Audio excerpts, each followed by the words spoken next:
Welcome to the Oral History Podcast, which features stories from the oral history website voicesofoklahoma.com, where Oklahomans have given generously of their time to tell their life story for present-day listeners and for the generations to come. Our entire collection is available at voicesofoklahoma.com. By subscribing to our podcast, you will be notified of new Oklahoma oral history podcasts. So now listen to another interesting storyteller from voicesofoklahoma.com. Killers of the Flower Moon, written by David Grann, is the story of a series of murders in the early 1920s in the Osage Nation, located in northern Oklahoma. Voices of Oklahoma interviewed David to give you a background of this story before seeing the film of the same name. David talks about a missing panel, a corrupt system which ignored the crimes, and a funeral director who would cover up bullet wounds. And David will introduce you to the mastermind of these crimes, William Bill Hale. We encourage you to read the book, even reread it to understand the insidious nature of these crimes. So now, listen to David Grann explain the missing panel which motivated him to write the book on the Oral History website and podcast, voicesofoklahoma.com. Hello, David. Hello. This is John Erling. I want you to know that I have Killers of the Flower Moon and your new book, The Wager, sitting on my desk as we now speak. Oh, thank you very much for picking them up. I must say, I wish all history books could be written in your style, but I guess that wouldn't be possible. Well, that's nice of you to say. It's probably why I write so few books. They take so long. Yeah. Osage Chief Standing Bear, when I interviewed him, was very complimentary of your diligent research and writing ability. He could not emphasize that enough. So I'm sure that you visited with him many times yourself. Yes, and to be honest, that's the highest praise I could receive. And in telling this really important, part of American history, which was something that the Osage were obviously very familiar with, but people like me and outside the Osage Nation, even in much of Oklahoma, I discovered, were really unaware of. And, it was recording these stories and hearing these stories from members of the Osage Nation, like the chief, and so many Osage elders in the community share with me their stories and their trust, that I could write the book at all. So I'm so indebted to them. And the book is, rooted in that research and those experiences, spending time in the Osage Nation with so many members of the community there. How did this story of these murders and oil and greed in Osage County, also known as the Reign of Terror, come to your attention, and then what motivated you to write about it?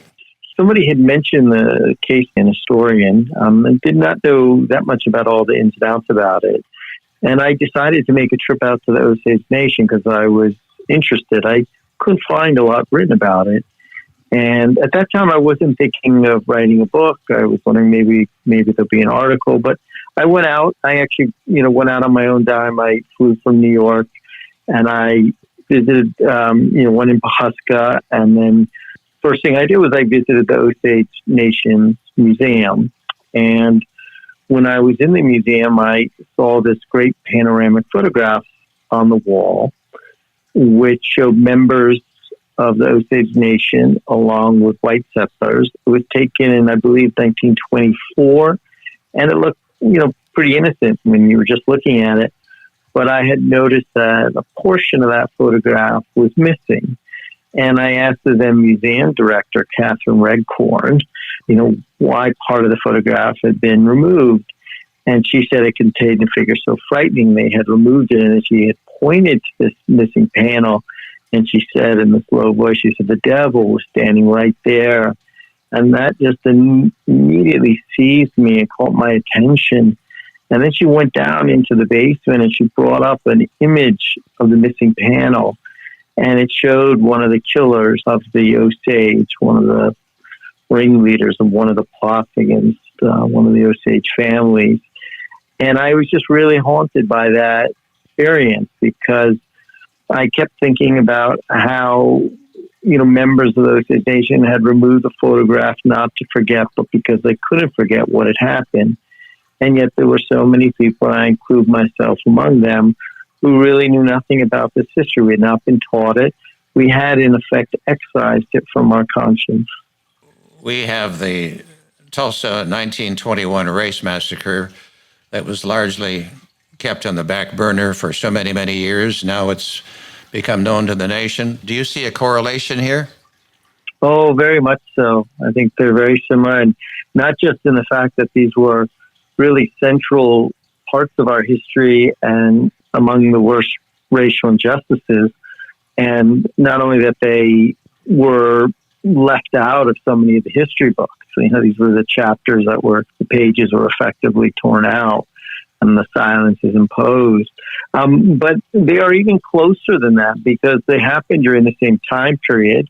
They happened, not far away. I mean, I haven't clocked it, but it's probably only about 30 miles away, maybe a little more. Someone in Oklahoma will be able to tell me exactly.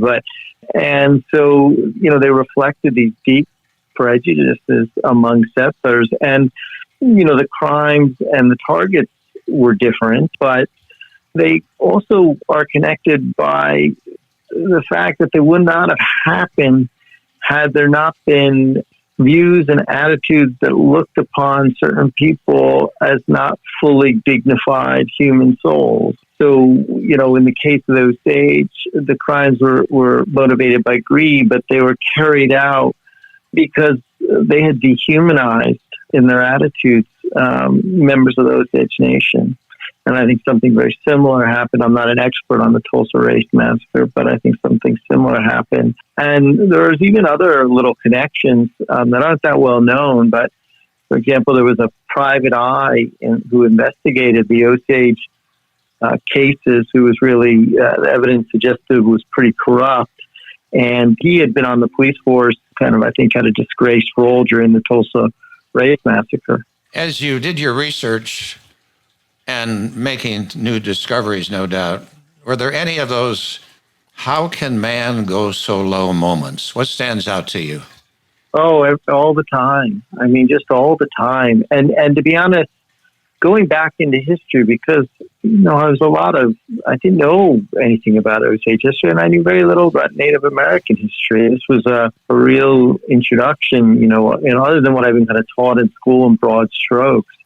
I mean, when you just learn about, there's just kind of mind-boggling mistreatment of the members of the Osage Nation, which is who I was researching, and, driven off hundreds of miles of their ancestral lands, and then, facing massacres by white settlers, even when they were in a reservation in Kansas before they came to Indian Territory in what is now Oklahoma. I remember a quote, government official after one massacre said, and I don't remember it exactly, but something to the effect of the question will arise, which of these people are the savages? And obviously I put savages in quotes because that was how the Osage were referred to by white settlers in a very derogatory, racist way. But clearly the barbarousness was being carried out by the settlers toward them. And then you get to when they're in Oklahoma and they kind of move to Oklahoma, as the chief kind of stood up and said, well, we should move there because this land is kind of rocky and hilly and infertile, at least for many farmers.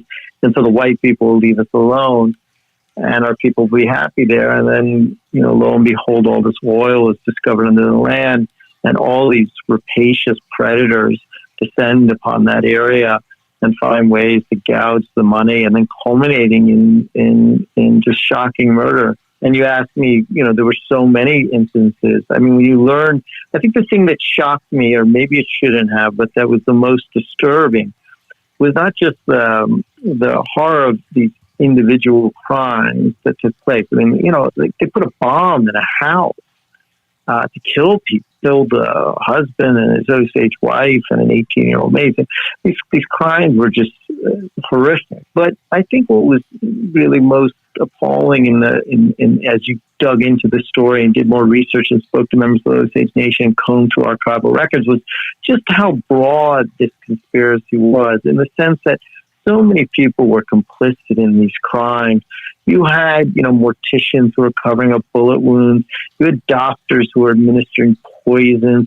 You had guardians, who were appointed by the government. It was to manage Osage fortunes who were complicit because they were getting so rich, and sometimes they were directly involved in crimes. They were stealing Osage money, and law enforcement and prosecutors, and then many others who just remain complicit in their silence. I think to understand those crimes, the best of them is you really got to get to the root of this level of complicity.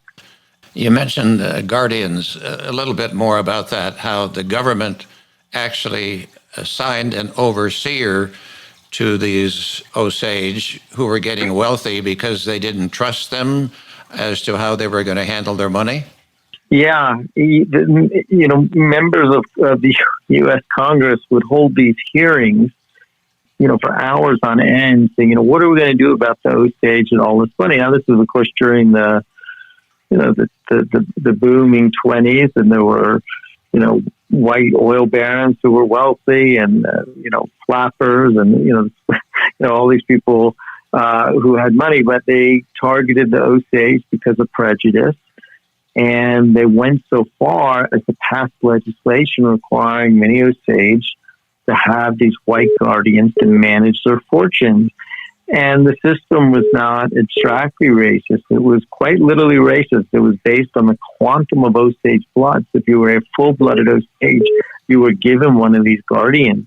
And so here you could be a great chief, leading a nation, or, a scholar, right? Whatever you were in the community. And you suddenly would have this white guardian telling you whether you could, get this toothpaste or this car. And not only was the system racist, it also really ushered in one of the largest state and federally sanctioned criminal enterprises, as many of the guardians began to swindle countless millions of dollars from the Osage. It's all insidious. There's no question about it. One of the more cunning, deceptive people in the book, or in the whole story, must be William Bill Hale, who would, well, you can tell them about him, campaign for public officials, like county prosecutor, then asked the prosecutor to do his bidding when it came to investigating. I mean, it's just, I don't know what other words to use. Yeah, he is a really insidious figure. He was, just referring back to that opening question you asked me about where I first, stumbled upon the story, and when the museum director pointed to the missing panel, the devil was William K. Hale. That was the figure in that photograph. And researching the figure and trying to figure out who he was is what, led me deeper and deeper into these crimes. He was somebody who had arrived in Oklahoma around the turn of the beginning early 1900s, and he was just a poor cowboy, kind of dirt poor at the time. But he gradually amassed land and became a cattle baron, and he became a deputy sheriff in the community, campaigning for what he called God-fearing souls. And by the 20s, he was really the most powerful figure in the region. He was often referred to as the king of the Osage Hills. And he launched one of the more insidious plots, which was to target members of Molly Burkhart's family, an Osage woman, and her family and all her siblings, killing them off one by one to steal their headrights, which is what you received if you remember the Osage Nation. It was essentially your share in this mineral trust, which was worth, a fortune at that time. And, he is just a double-faced, insidious figure. One of the things that made these plots so deeply sinister is that they were inheritance schemes. So the only way you could get a headright was to inherit it. You couldn't purchase it. So unlike land, you weren't able to it was harder to swindle. And so what Hale did and what so many others did is they would have they themselves or have someone else marry into a family. In this case, Hale had his nephew, Ernest Burkhart, marry into this family, marry Molly Burkhart. And you're kind of pretending to love these people while you're systematically plotting to kill them.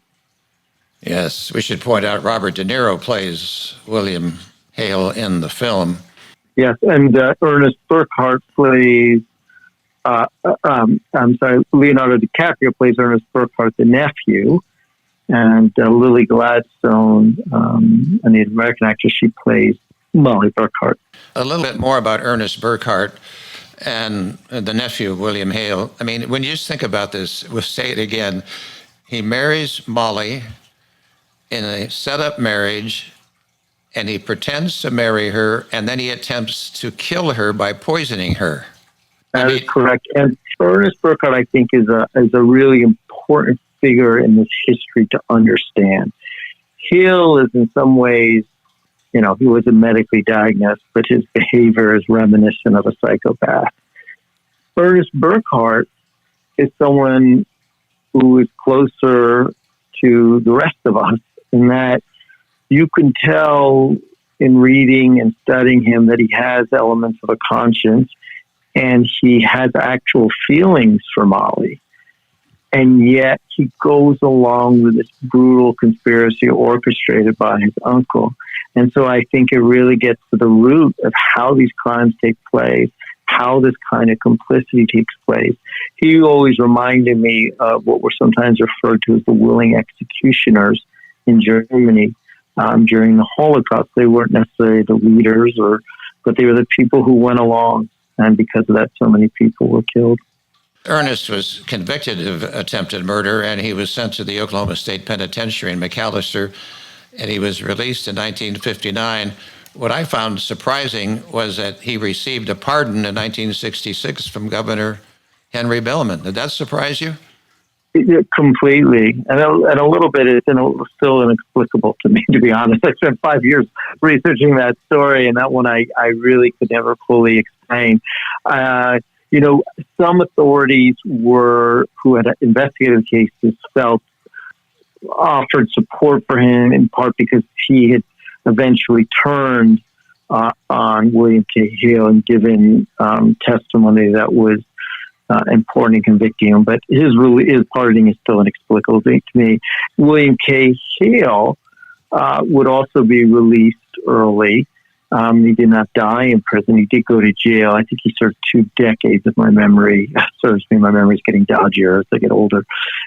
But he was released, and many people at the time, including many members of the Osage Nation, believed Hale kind of called in his last political favor to get out. And he died a free man. And Hale was really well-dressed and all, and even after he got out and all that, he still was accepted in parts of the community. Yeah, he was. I mean, he had a lot of support among white settlers. He presented himself one way, this kind of well-dressed friend of the Osage, and there really was. He wore 2 faces. Many of these crimes perhaps could have been solved sooner, perhaps saved other lives, but if it were not for the prejudice of the Native Americans, the Osage, plus they didn't have the forensic tools available to us today. Yeah, I think that's a really important point. I mean, I think obviously there was some lack of training in law enforcement back at that time, but I think the bigger issue was everybody in the community knew who some of the killers were, at least among the whites, and they were allowed to go free because the system was deeply corrupt at the time. It was very easy to pay off somebody in power to look the other way.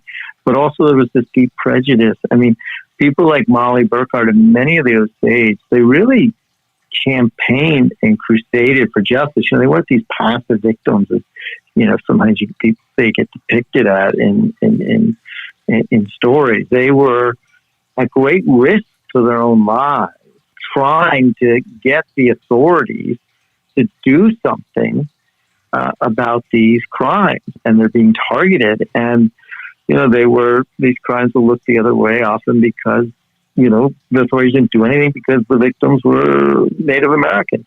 Yes, and the community was overall frightened. Didn't they leave their porch lights on, as much lights on around their home to avoid some intruder?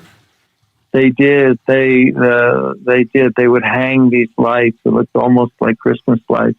And actually I know one descendant of an Osage who told me that they had always heard that, the elders often tried to protect their children or the next generation from the horrors that took place. And so told them these lights were kind of hung as kind of celebratory or Christmas lights. But, they were hung to illuminate the area because of the terror of the Osage reign of terror. So they'd be able to see an intruder coming in.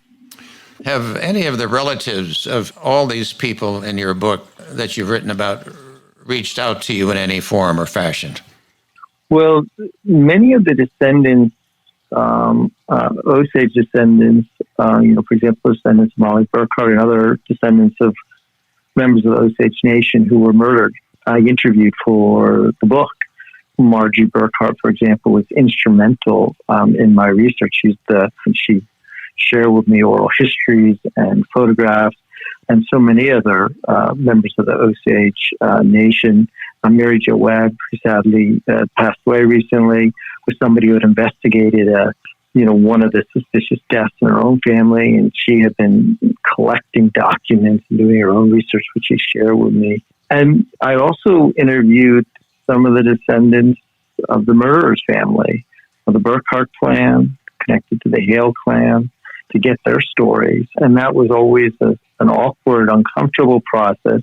I did find that in most cases, the younger generation were open with me and knew about what had happened and were, at least generally speaking, expressed remorse. But it would depend on the case-by-case level about what you would hear and the loyalties that might still exist. I also tried to interview descendants of the Guardians. They, in particular, were often resistant to giving interviews and wanting to kind of reckon with the past. Did you get any Guardian? I got some descendants of Guardians, yes, okay. I did. But there were some who I think I was very suspicious of, the Guardians themselves, not the descendants, whose ancestors are popping up and, identified previously in history books or in accounts publicly about the roles they have played. And some of those people seem to want to dodge me. Mm-hmm. And Mary Jo Webb told me a very interesting story. Mary Jo Webb, an Osage elder, she had been a school teacher and she had done some of her own research. At one point, she had written up some of the history she had learned from her own investigations, and she had put them in the little town library. And not long after, they disappeared, and she was sure that it was taken by it. She thought she knew who had taken it. It was a descendant of one of the Guardians who had been implicated in some of the research. And so you still saw this attempt to kind of rub out or whitewash some of the history. And one of the great tragedies of these crimes was that, not only did the murderers often eliminate the victims and take their lives, but they also erased their history in many cases because the crimes were not properly investigated and they were covered up. Marjorie Burkhart, she's a descendant of whom? She is the descendant of Molly Burkhart and Ernest Burkhart. She's the granddaughter. And so, one of the things that also about these crimes, you asked me if I had interviewed descendants, sometimes because these were inheritance schemes, you have people marrying in, the murderers and the victims were often in the same household, the targets. And so she showed me a photograph of her father, who was a son of Molly and Ernest. And the photograph showed her father as just a little boy at the time. And it showed his sister as well, who was also very young at the time, standing next to a man, holding hands. But the photograph of the man, the kids, you can see their bodies and you see their, full profiles. But the man, it only rises, the photograph rises to his chest, and then the head was ripped off. And it was ripped off because it had their father. And Margie told me that her grandfather had, the photograph of Ernest, and Margie's father ripped it out because, it's just the insidiousness of learning that your own father had plotted to kill you. I thought the treatment you gave of Marjorie at the end of the book was beautifully written, the way you treated her. Have you visited with her after the book and after she was able to read it?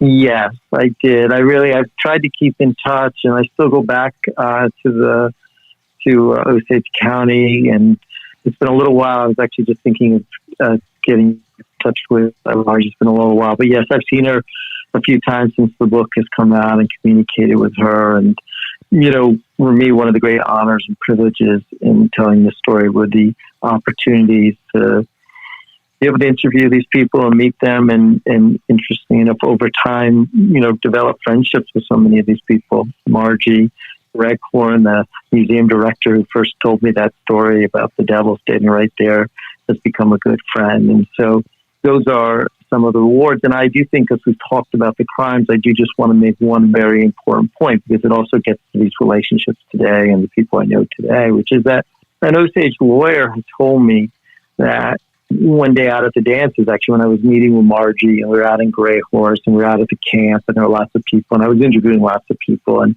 I interviewed an Osage lawyer, and she had told me, she said, we were victims of these crimes, but we don't live as victims. And I think it's always important in these history that we underscore that the Osage Nation remains vibrant, has its own political system to this day, and remains a very strong nation. I always try to make that point as well, that history just doesn't stop in place. I'm reading the book for the second time, and I would urge others to do the same, because once you have the story in your head, then when you come back and read it again, you realize even more how the vileness, if I can use that word, insidiousness of it, becomes even more impactful the second reading. Yeah, so you can see, when you're on to them, what they are doing. Right. Right. And that is, it's funny. I spent most of my life disproving conspiracies. I don't have a conspiratorial mind. Mostly when you often look into conspiracies that turn out to be bunk. So this is one of those rare instances where people really were conspiring in these various plots to commit these crimes. And so the levels and the steps they would take, and they were playing, these were long crimes. They would play out over years, again, because they had to involve people marrying into families. And many of these crimes were never prosecuted. How long did it take you from research to writing to finish the book? 5 years, I would say, half a decade. And you had this living in your brain and conscience all those years? I did. I had a little office that became kind of an archive of all these, basically a crime archive filled with documents and transcripts and photographs and crime scenes. And I remember early on, I began to collect photographs of the victims. And initially, I just had a few who I knew about, members of Molly's family. But over time, as I would learn about other suspicious deaths or murders or poisonings or whatnot, I would collect a photograph and I put it on my wall. And over those 5 years, that wall of photographs just grew longer and longer. But it was also always a reminder about what this book was about. And it was a way, to keep going during those 5 years, to be reminded of all these lives that were lost. The film, as the film went on, were you consulted, or how much were you consulted going into the film or while it was being made? I'm not a filmmaker, and I don't, think of myself, I don't get involved in writing scripts or trying my hand at that thing. I really am a historian or reporter and spend most of my time combing archives and writing. And so my goal with all of these projects, and especially with Killers of the Flower Moon, was to get the project in the hands of filmmakers who really do know what they're doing. And that was certainly the case with Martin Scorsese and Leonardo DiCaprio and the entire production team in the cast. Just people who really understand how to make a movie. But more importantly than that, to me, was that they had, I never expect a film to be the same thing or a replica of the book. They're very different mediums. But what you do want, especially if you're dealing with a racial injustice and an important historical story, is that they have a fierce commitment. They share that fierce commitment to the story. And I think in working with Scorsese and all the actors and production team, they really did. And they would often call me and consult me for, historical records or documents. Actors would call me and, asking about the real person they were playing, and could I give them any information? How did they talk? Did I have any photographs? And so I always tried to be a resource as much as possible. But for me, far more important than my participation as being a resource was that the movie production involved members of the Osage Nation, and to the best of my knowledge, that really did happen. That the Osage chief, Jeff Standing Bear Oleani, appointed movie representatives to consult with the film project, and so many members of the Osage Nation were involved in the film, including you have descendants of the murder victims. To the best of my knowledge, are in the film. You have Osage with actors. I don't think they were actors before, but they have speaking roles. Some of the most powerful scenes in the movie involve them. The Osage language was used, and I know that's been a really big project of Osage leaders like Chief Standing Bear to over the last few decades to revive the Osage language, and so the fact it's used in the film brought to life again. So to me, that element, that participation was the most important and gratifying to me that took place. Yeah. Did you say that DiCaprio and De Niro, did they talk to you did they ask you questions about this? DiCaprio would. De Niro did not. But DiCaprio would call me, and when I was on the set, speak with him. And the thing I admired about them all was they were, I'm a nerd. I'm a geek in terms of just research, and all of them, including Scorsese, they were like little fierce historians trying to vacuum up as much history as possible. And so anything I could share, I would. And I know there were many conversations with members of the Osage Nation over the time that they worked on the film. And I know Chief Standing Bear and others could speak to that better than I could. But, in shaping the story and developing and making sure, they got it right. Well, David, I really appreciate this time and your very, very thoughtful answers. Thank you again, David. I really appreciate it. Thank you. Thank you for doing this. You have been listening to the Voices of Oklahoma podcast. Stories taken from the oral history website, voicesofoklahoma.com. At the website, you will discover an array of storytellers. Many you will know. Some will be new to you, but all will be worth your time. This work depends on listeners like you, who are interested in learning about the great people of Oklahoma. Our website provides an opportunity to donate to this 501c3 project, which preserves Oklahoma history, one voice at a time. voicesofoklahoma.com.